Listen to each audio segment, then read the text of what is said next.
Hello, everybody. It's me again. We're off to an amazing start, ladies and gentlemen. As you can tell, not used to being hosted. It's me again, Matt Bressington.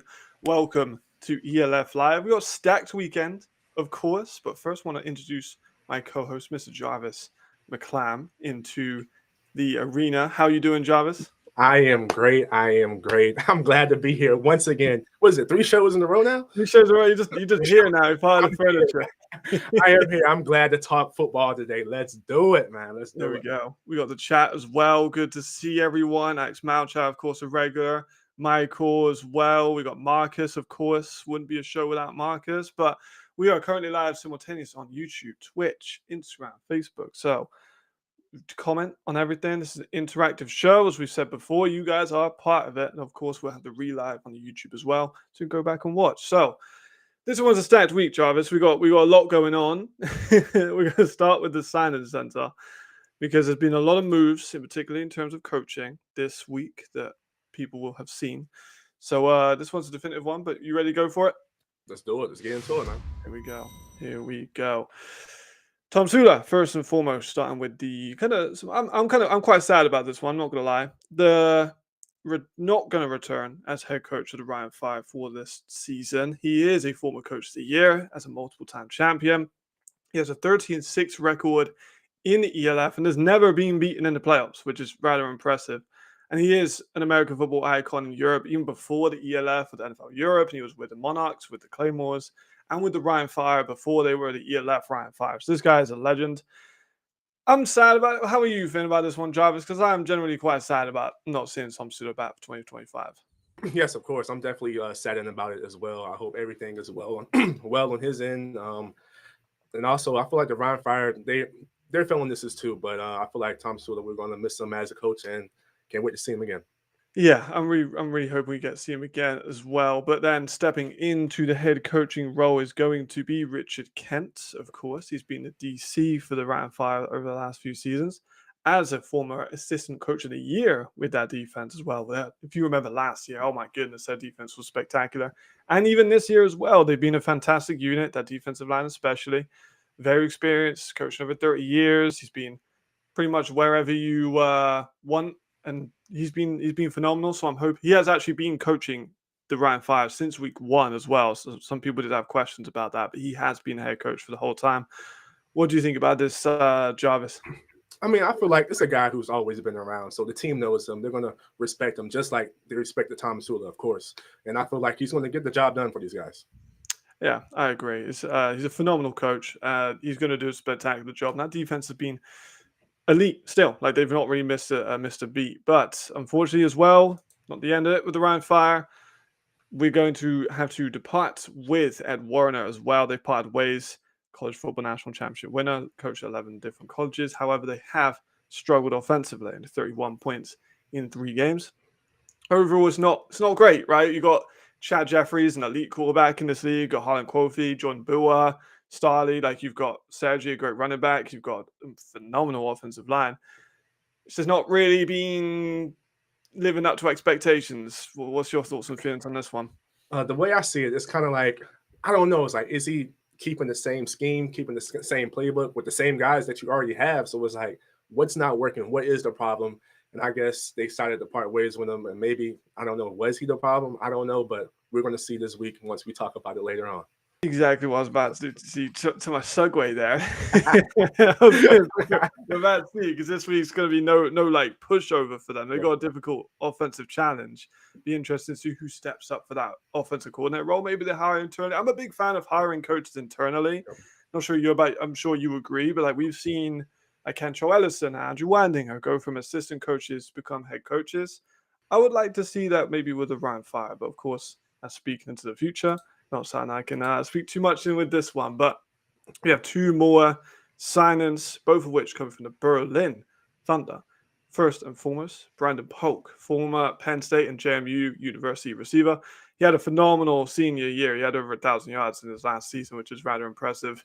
We see a lot of this distinction between receivers, especially the Americans in Europe.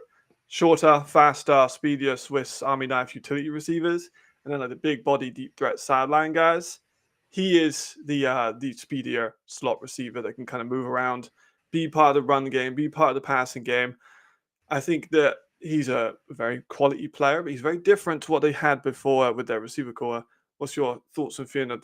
Because you're kind of in the middle, Jarvis. You're about, you're fast, but you're not like 6'5", like someone like a Ja'Cory Sullivan. But you're not 5'9", like Polk. What's your thoughts and feelings on this one? I mean, I feel like change is always good sometimes, sometimes. But I feel like Brandon Polk, he is a great player. I actually seen him play. I actually played against him a couple times in the GFL. He's like you said, speedy. He's fast. He's quick, and he has great hands. And the thing is, I feel like he's going to be great for the Berlin Thunder because, as you said, they always had a taller receiver, a big body, deep threat. But he's going to get you everything: short yardage, deep balls. The deep threat, the deep threat, and everything that you need for him to do, man. I had to say it. Yeah. I mean, Marcus as well taking his opportunity to take a shot at Silas and a former ELF player. But I think this is what they need. They need a bit of like an offensive spark. Yep. And to have a player that can be part of the run game and part of the passing game, I think is a big impact. However, they also have signed British running back Samuel Oram-Jones. a very interesting backstory for Samuel. He's been like a kart driver. He is literally anyone you name in F1. He's raced alongside them, Max Verstappen, George Russell, Charles Leclerc, and he's raced alongside them. So I'm just going to say this, right? I think that this is going to be good for his instincts, right? You're racing around in these cars, good for your instincts, good for your reactions. I think it's maybe a subtler part of it's maybe scouting, maybe a reach, but we'll find out. He, of course, was at USC as well as a running back. He's been in the X League. He's played in the ELF with Prague Lions. He can be used as a special. He's a big special team impactor as well. He will give everything to the team that he's at, which is, I think, what Berlin really, really need. Can be used as a receiver, not like an incredible athlete. I think he ran a 4.9 in a CFL pro day, so it's not going to be burning down the straights for these long touchdown runs, I don't think, but he will get you the tough yardage and he can get you some much needed, like, I think, physicality to this offense because they've been missing some run game, haven't they? Yeah, they really have. So I feel like he's definitely going to be the piece that they need to probably a potential spark this weekend. So maybe he's a guy. Yeah, it's another British running back, so we've got a lot of them. a lot. Yeah, we make good running backs here as well, so that's always good to see. But that being said, we now have the end of the Science Center and the beginning of what a lot of people have been waiting for, the game previews for this week of the ELF season. And Jarvis, there's a lot of really, really, really good games ahead. Like if we look at the whole bunch, we'll be talking about all of them in that order, of course. Your favorite team, Ryan Fire, playing against the Hamburg Sea Devils. Just haven't seen the power rankings. Go and have a look at that on the ELF Instagram right now. There's some interesting games. Of course, we're going to get to them now, but I'm sure the people in the comment section let us know what stands out to you, which one you're most excited for us to talk about. But first and foremost, let's get into the Panthers versus Cologne Centurions. Maxi with a beautiful graphic, hopefully coming up on my left side, coming up here to compare the team's statistical output. Beautiful stuff. I love these graphics more than anything. I think they show just the picture of it so far. Wonderful, isn't it? Let's look at the key players because this one is a very interesting matchup because the Panthers last week, they were not good. We're not gonna, they were not good. Devin Burrell had a rough game. Dale Stewart did some stuff but wasn't like immediately impactful. Daryl Brzozowski, bit of a slower season from what a lot of people consider an elite back. What do you think is the keys to them coming out with a victory against Cologne? I mean, obviously, they got to get the offense moving. Like you said, the running back, it's a little slower start, but they have to get the offense going and don't lose the mentality of winning, playing that Panther football, going out there doing that thing. And like you said, the run game needs to get moving. They got to start. They got to start strong and they got to start fast, man. Yeah, absolutely. We've seen them over the last couple of weeks. They get in a bit of a slump, I think, offensively especially. Like one or two bad plays, all of a sudden they're out of it and they're not really competing anymore. So they need to get through that, I think. With the Cologne Centurions, kind of a similar, maybe they've actually had less success, of course, than the Panthers, but they also have some key players I think going to make an impact. In particular, Richard, I think, a cornerback position around the bottom there. Young Dutch corner, very good experience at Division 2 level. Bit of a ball hawk as well, we saw last week. But the keys to success for them, I think you'll agree with this, is just to copy Prague's homework. For real. Yep. For real, like they Prague punted high. They didn't give Devin Burrell a chance to receive the ball in front of punt returns. They got creative on offense with Woody P, scored 5 touchdowns. They took risks, but they were also quite very efficient, and a lot of them paid off. And they need to create these big moments. We saw against the Galaxy, which is an elite team in this league, they were able to create some like blocked kicks and some turnovers on the run game and the passing game. So I think that is absolutely needed for them. Overall, though, who are you going to go for? Overall, I am going to go with the Panthers on this one. I think I agree. And one of the commenters there agrees. They have amazing weapons. They really do. Like Stewart, incredible receiver, just overall as a player. But I am going to agree with the Panthers for the victory in Cologne. Coming into the next game, this one I think is going to be really, really fun. The Hamburg Sea Devils versus Orion Fire. Now, you've stirred up a bit of controversy. We can see the side by side there. Your Orion Fire are they're outside the top 10 in the power rankings. What's your thoughts and feelings on this one? Hey man, I call it how I see it. You have a 1-2 record. Hey, you got to play better ball. Obviously, you haven't been scoring the points that you used to have been scoring. So I feel like my power rankings were okay. I feel like they were okay, but some people they feel differently. But it's okay. But as you can see, the Orion Fire 1-2, they're coming in. Well, they're playing the Sea Devils that are coming into Orion Fire at 2-2. So it's going to be a great game, man. Yeah, I agree. I think it's going to be a bit of a defensive showcase. I think between these two teams, you got like so many talented players on the defensive side of the ball in particular. And if we look at those key players for Hamburg, just a couple of those highlighted in particular, there's a Streeter leading the league in interceptions currently. Yep. Carl Kitchens, kind of one of those players at the moment this season you need to look outside the stats for, as I'm sure he'll tell you for sure. 1.5 sacks so far this year, but he has been taking up triple teams for a lot of time on the defensive line. The keys to success, I think that defensive line we talked about needs to win. They need to take advantage of Carl Kitchens taking up all this attention away, especially with Orion Fire. They have such an elite offensive line. They might not need to dedicate 3 to Carl Kitchens. Might only need to dedicate 2, but still they need to take advantage of that and come out with some kind of production, because Orion Fire overall have been offensively slow. Like we said, and I think they're 16th in the league in terms of their rushing output, which is 15th or 14th. Unbelievable. Yeah, not very good overall. But key players for Orion Fire. Who stands out for you on this one? Obviously, Chad Jeffries, a veteran in the game, definitely is going to play his game or try to play his game and do his things. You have Fry Mascara right there, and also Sergey Kindos. Great running back. He actually played with Serge back in Cologne Crocodiles. Great guy. Serge, what's up, man?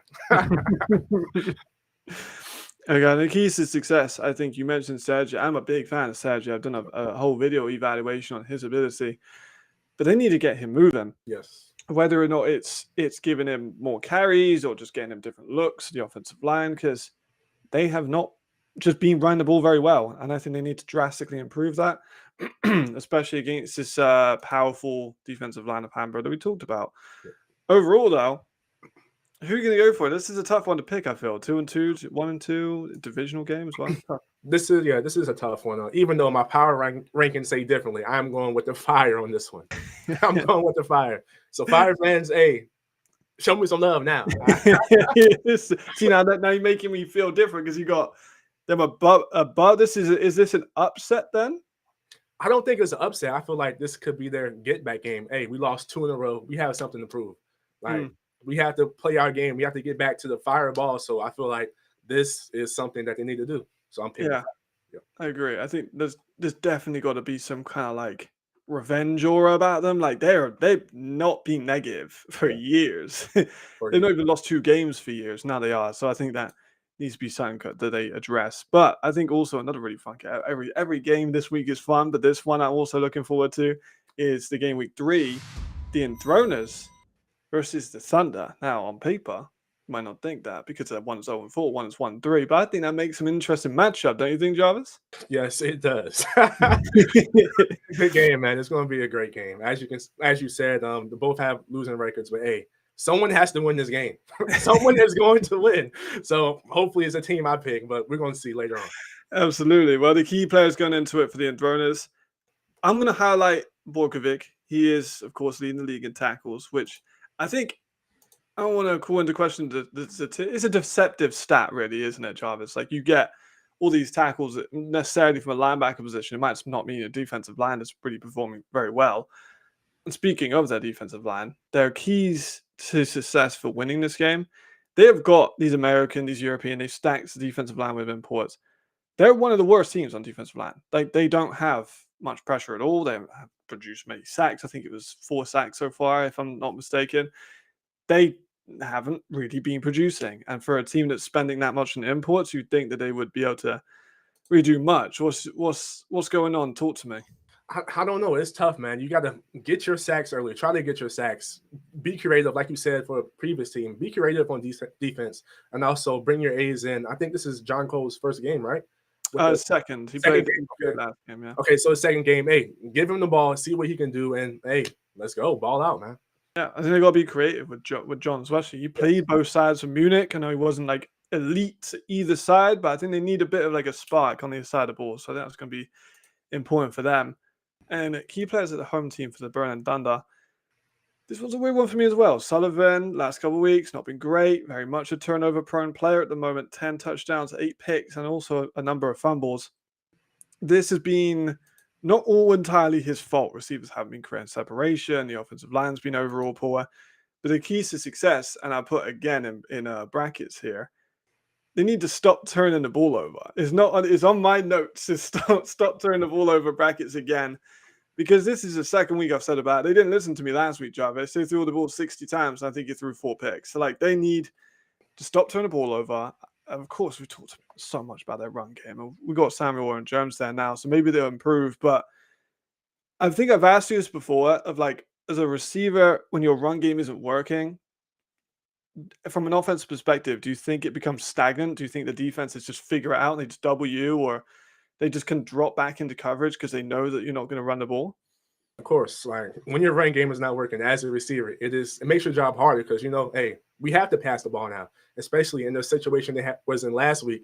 You're down already. It's raining. It's like, hey, we have to score the points and we have to pass the ball. So it's definitely tough as a receiver when the run game is not working and you're getting doubled or triple team or whatever, and the ball's not coming your way. It is definitely tough as a receiver. Yeah, I agree. And then who are you going to go for this one? This one's a close one, I feel. Yeah, I'm going with the Thunder on this one. What about you? I'm going to go with the Thunder too. I think some people are going to see us both agreeing on all these posts, but they are close games. It's just one I think always has a slight favorite. With Berlin, we've seen them win against Cologne, and we've seen just hints of like some good action from them. But with the Enthroners, not so much. It's a hot take, but coming in this one, another interesting game, another one more the other side of the spectrum in terms of 2 title contenders, if you want to call the Galaxy title contenders. I know some of their fans will. Some of their fans are going to dislike me for even maybe mentioning them outside that competition. But they're 3-1, my apologies, against the Storm, who are 3-0. Looking to be the first team to win a championship in their inaugural year. No, I'm not counting Vienna because they were a team before. A lot of people like to mention Vienna as a team that won in their first championship. They did not. Key players for this one, there's a lot. I've talked about Striebler, I've talked about Taylor. And I think about Striebling, I'm not going to say I expected more because he's been a lockdown corner, but I want to see him become a great corner that doesn't allow catches to an elite corner that creates turnovers. We know that he can do that. He's a USFL All-Star, phenomenal player. I do not want this to be considered a call-out because he's fantastic. But when you have Jadrian, who has not actually given up a pick all year so far, it's going to be hard to intercept him. This kind of form from a quarterback so far, 13 touchdowns, 0 interceptions, does that give a lot of confidence to you as an offensive player, Jarvis? Oh, yes, of course. Because, like, you're going out there, you want to play your best game no matter what, who's across against you. You're going to go out and play your game that you know. So, of course, double added confidence for sure. Yeah, I think to keep the ball on the ground, though, I think it's a big thing for the Galaxy. I went a little bit off track there talking about Storm. My fault. Got a little bit excited. So I think they got to keep the ball on the ground is what I'm going to say with the Galaxy. We don't know. Sandro he didn't play last game. The game before against Paris, he went out with halftime because it looked like to be like a shoulder. That's not confirmed, but just from the footage we saw from the game tape. Yep. I think Alman is an elite running back in this league, or he definitely can be. He's a former Rookie of the Year winner. He is a phenomenal player. He played well against Cologne. I would like to see him take the reins in this one and make a real impact. I think that's how they're going to supplement McKay, because McKay plays better when the defense creeps down. He can deliver those beautiful passes over the middle to the open receivers. That's when he thrives best, I think. And that's how they're going to potentially win this one. It's just by bringing the defense in and then letting McKay hit over the top. But for the Storm, I got a little bit overzealous talking about Jadrian and his run of interceptions or lack thereof. Value, also a phenomenal receiver. But I'm going to talk about Max Parkinson, fellow UK player. And he's been phenomenal this year, leading the league in sacks, 5 sacks in total. And my keys to success is on the defensive line. And I don't want to be calling too many shots at Jarvis, but he could be a defensive player of the year candidate so far. Has been phenomenal off the edge for the Storm. Legit freak athlete at the defensive end position. Ran a 4.6 as a 250-pound guy. Incredible. That's fast, man. It's very fast. And I think that against here, I think Jamal talked about this on his YouTube platform as well. This could be a star-making performance, I think, for Max Parkinson. You've got the Galaxy, who have Keanu Ebanks, and they've got Steven Nielsen, who 2 premier elite offensive linemen from Europe that many people would consider maybe the 1, the 2, or the 3, however you want to put them.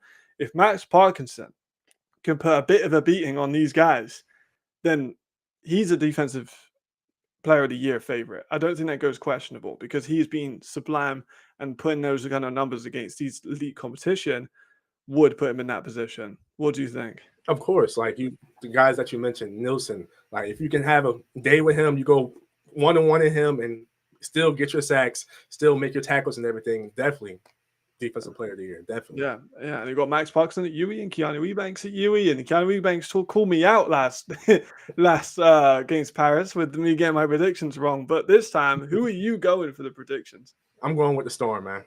Oh, I'm going to go for the Storm as well. I don't think I could bring myself to pick the Galaxy over the Storm. when the level of play they have, when they're hot, they're going crazy. Yes. They really are. They've been on the sublime run of form. This one, and then there we go. See Brandon Bellew putting up 100 plus 2 touchdowns. That's First Down Magazine's prediction.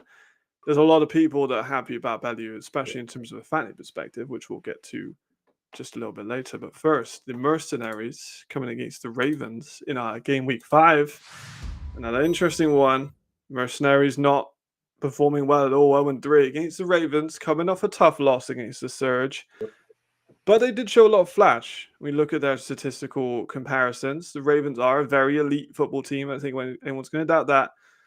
From the Mercenary side, I didn't expect them to be great. What did you expect from them at the start of the year? Honestly, the same as you, man. I really wasn't looking at anything. Oh, the Mercenaries, okay.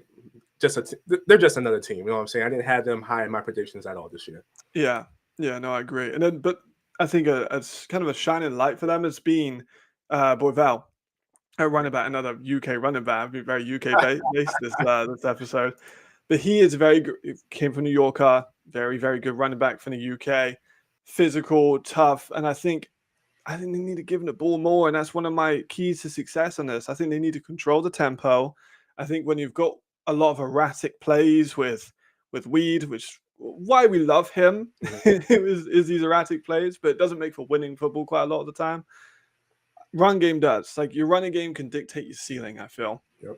When you've got a good running back, I think that's what they need to perform on. And obviously their defensive output needs to be a lot better, especially when you're playing the Ravens. But Ravens-wise, I'm very impressed with Tabor. I know you are too. Potential new superstar in the league? Hey, maybe, man. Hey, he keeps playing this game. He comes out every week and plays what he does, as we've been seeing these past few weeks. Hey, potential, man. Yeah, honestly, potential to see then. Speaking of potential as well, you got Nitsanada, who is another phenomenal corner. Yes. And then Johannes Ragbal, who also could be in that Defensive Player of the Year competition. Honestly, that award has never really been, I think, this tight. I mean, maybe bar a couple of years ago when you had Masio and Carl Kitchens vying for it, but this is spectacular.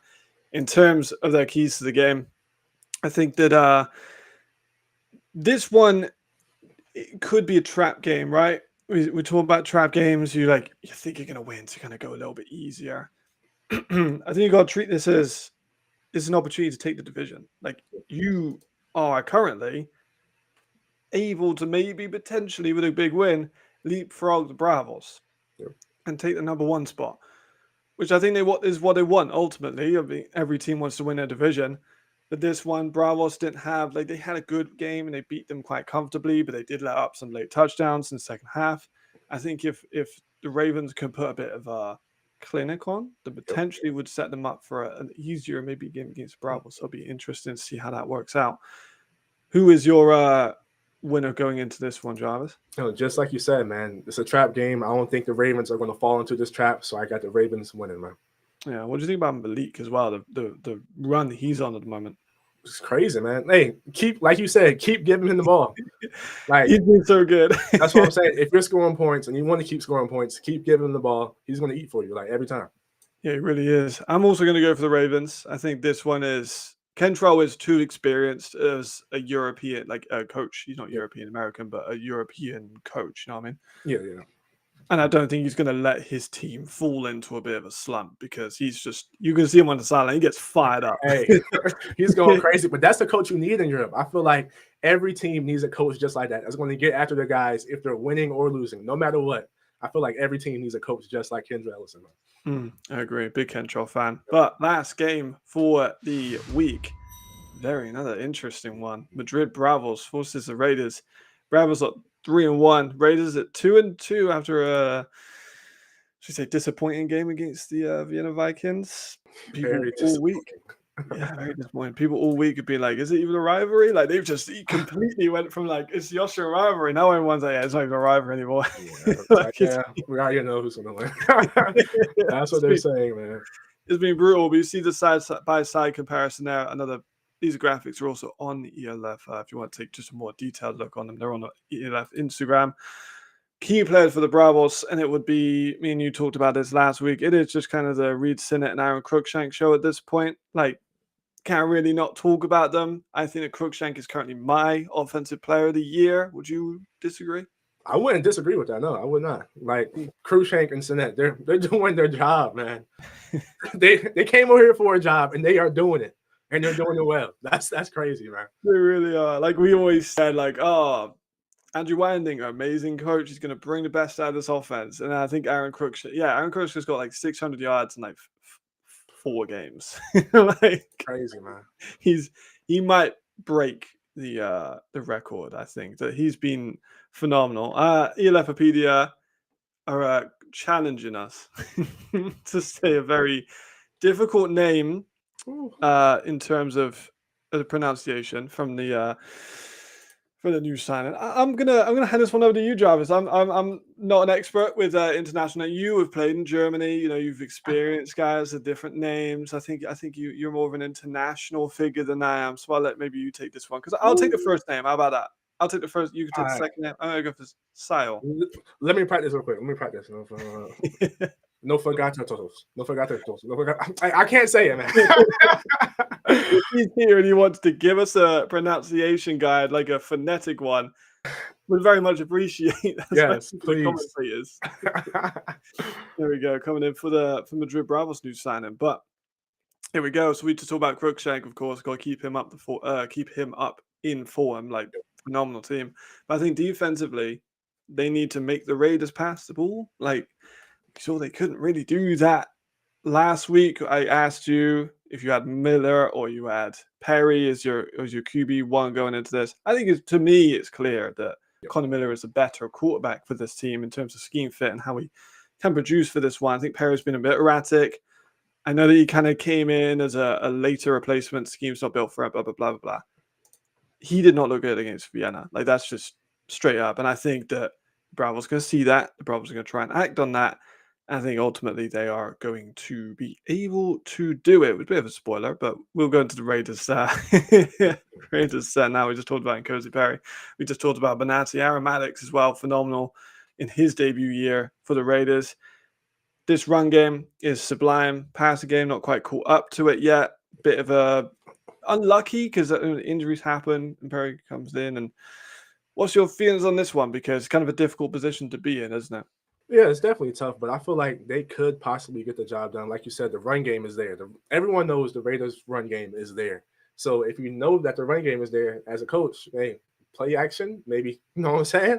Play Mm. action, maybe hit them deep, maybe get Perry going, you know what I'm saying? Little hitches, slants, get them going, then you might be successful in this game. Yeah, I think confidence is a big one. I think when he gets comfortable in the pocket, we saw it during times last year. When he gets comfortable, he looks really good.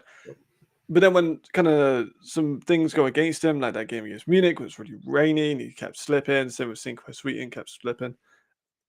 And then in this one with Vienna, with the pass rush, he was just running outside, trying to throw across his body.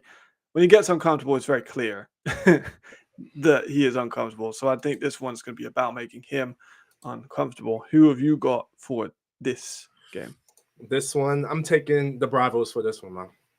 I agree. Again, we've not really gone against each other on any of them, but again, these are close games. But there's just little slight things that we can see that we think they would get over the top of them. But that will conclude our game previews for the week.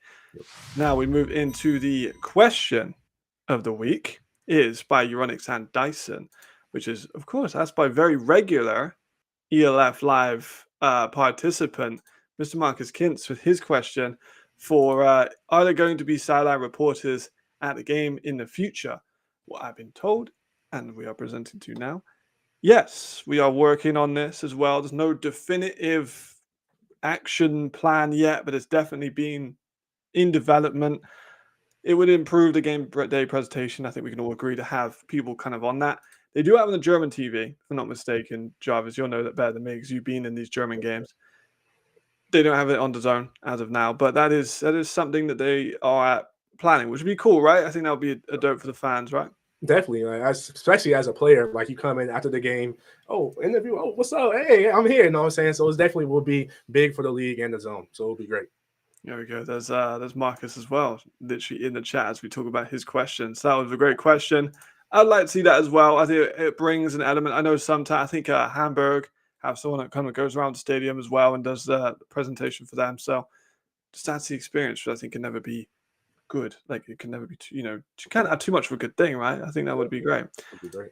And then going into some people talk about fantasy with value. I'm saying that wrong every single time. I know that. Brandon from the Storm. The fantasy football. I'm saying we got some very different teams, but if you're somehow unfamiliar with fantasy football for the European League of Football this year, it's presented by a citizen. And an important thing to note about that is if you win this week, you get a watch, like a citizen watch, just given to you, like for winning it. I've been obsessed with trying to win. I'm currently 21st in the world. Some of my friends are higher, some of my friends are lower. You get to pick one quarterback, two running back, two receivers, tight end, flex, kicker, and defense / special teams. Very normal setup. Takes 2 seconds to do. Very easy. You have 17 million to start with if you started today, of course. But prices fluctuate, Jarvis, and this is something that is important because you basically run out of money. I'm broke, man. I'm broke. I have no money. You basically run out of money. I'm in the profit. I'm in the green. Maxie's in the green, our producer as well. So like, we are doing well. If we have the our teams pop up now, Max, if you don't mind, I want to flex my team a little bit. Here's my one. I think it's looking good. I think Tabor's a good shout. Yep. I really like Crookshank. Obviously, I'm not going to leave Crookshank off of this one. How amazing he's been. But let's have a look at your team as well. You've got some interesting pickups, I feel. Yeah, man. As you can see, I went Munich Raven heavy. I got Tabor, Ronnie, and Stanley on there with the Munich Ravens defense. TJ Alexander, my running back, Foster, my receiver, Cruz as my tight end, and Shlomi as my kicker, man. Yeah, I mean it's rogue. Hey, man. Rogue. Don't laugh at my team. Hey, when you see me next week with the Citizens watch on, I'm gonna be the one that's laughing. All right, fair enough. And then we have our top 10 as well, which is I've asked Max to put up there as we see from the ELF Media. They say they're in that as well. We have the top 10 there for all of our people who are currently ranked, including Felix, who was one of our producers. He's number 1 in the world, which is rather incredible. We've also got the winners for each week as well, which are also available to view on the ELF website. Just, it will be updating as it goes. But there's a lot to win, of course, not just the watch, but there's also vouchers as well for the shop. And very importantly as well, if you get 160 points at any point of the week, any single week, so you could enter today and get 160 on this weekend, you are entered into a raffle that gets you into VIP tickets for the championship game Stuttgart. So another little element. If you joined late and you think, oh, no, I'm not going to be top of the leaderboard, still get a watch if you go number 1 in the week, and still maybe get VIP tickets to a championship final. So there's still stuff to play for, even if you start right at this instance. But yes, that will be our talk on fantasy football. There's a lot this week, though, Jarvis. We've also got these games coming up on this side over here. Which is the game to watch? I know I ask you this every time. You get one game. Which game are you going to watch? The game to watch. I feel like the game to watch is Hamburg Sea Devils versus the Rhine Fire. Because Sea Devils, they have something to prove, and the Rhine Fire for sure have something to prove. So we're going to see. What about you? I agree. I think that's a strong one, but I think I'm more favoring Galaxy versus Storm. I think this will show like not a pretender and a contender, but like who's real. You know, like we saw the Galaxy lose to Stuttgart quite badly. We haven't seen the Storm lose yet. So this will be a big one. For one of them is going to be, I think, maybe some doubts to start creeping out. That'll be quite interesting to see how that works. But I think that'll be an amazing one. And we got the current standings in ELF as well. A lot that jumps out of me. My one's a little bit fuzzy in terms of the screen, but I know that Ryan Fire being at 3 is going to be something that people are going to give you pushback for your power rankings, but they are currently negative. They are currently 3rd in the division. But for me, my Prague Lions being number 2 is what stands out to me. Number 2 in the East currently, baby. We are so up. We are competing with Vienna. I'm delusional, but we're doing it. We are number 2 in the East. My Prague Lions on a bye week, of course, this week. So it means just get an extra week to celebrate that win. But what stands? I know I just said about what stands out to you, but is there anything you want to wrap up with this one? Like you said, Ryan Fire being number 3. Some people feel like, oh snap, we're number 3. Like, oh, like it's my fault that they're number 3 because my power rankings put them down there. It's not my fault. It's not my fault. I see 1 and 2. Oh, I'm positive. It's not my fault. So, as you said, the Ryan Fire definitely stands out to me, and also your Prague Lions, man. I'm gonna say congratulations, man. They're doing good. They're having a great season, and I want to see them continue to have a great season, man. I agree. I think that also the Paris at 3 is crazy. Like the gauntlet they had, they are a better team than 3rd in the division. Like that division is just crazy. I think the Raiders, Braavos, and Munich is shaping up to be a really interesting little 3-horse battle, I guess, for that top spot. Who's going to make playoffs? I think playoffs this year, we had a really exciting one last year. I think this year is going to be like a dogfight for those playoff positions. So that's going to be really, really fun. It's been a pleasure as always, Jarvis. Yes, sir. There we go. Any final last words to say to the chat? Chat's been great, of course. Thank you, everyone who's being part of it. Any final words? Hey, man, the chat, thank you guys for pulling up. ELF fans out there, hey, keep your eyes open this weekend. It's going to be something crazy, man. Heard it here first from Mr. Jarvis McClam. Thank you very much, everyone stopping by. I'll see you, and Jarvis will see you next time. Thank you much. See you soon.